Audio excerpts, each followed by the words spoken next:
This is Justin Germino from DragonBlogger.com, and I'm here talking about the Masione X11 gaming mouse. Now, what I like about this mouse is it really has a steampunk appearance to it. If you can see how the mouse, it's all open, exposed springs, wires. It just looks really cool if you're into like steampunk looking mice.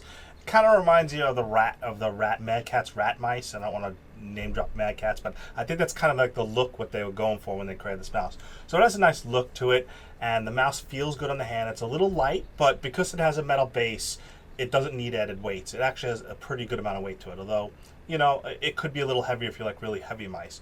Now, the rest for the thumb is really good and comfortable, and I did find that my finger, because my ring finger rubbing up against the edge here, which is metal, after probably an hour or two, I felt a little bit of irritation just in the middle there, so I think that could have used a little bit of padding right there. It wasn't terrible, my finger got used to it, but there was a little bit of irritation from my ring finger rubbing up against the metal right here for long periods of time. I mean, like gaming with Overwatch for like 3 hours and just constantly playing.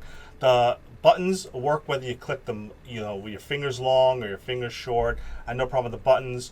The one thing about the thumb buttons, if I turn around here, they're really low and they're not like high up. So if your thumb's on the mouse, they're kind of hard to hit because you can't press them with the top of your thumb.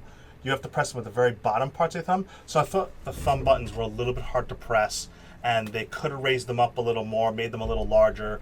The thumb buttons in particular were the weakness of this as a game mouse. If you're going to program the thumb buttons with software, they're just really, really hard to press. Now, the one that's a little ahead of the mouse wasn't hard to press, but these ones down here, they took a lot of training, and they're not so easy to press with the thumb if you're in the heat, because often I press my thumb like this, or I press my thumb like this, and I'm not touching the button. It's like lower, so I've got to really only like tilt my thumb down to press those buttons.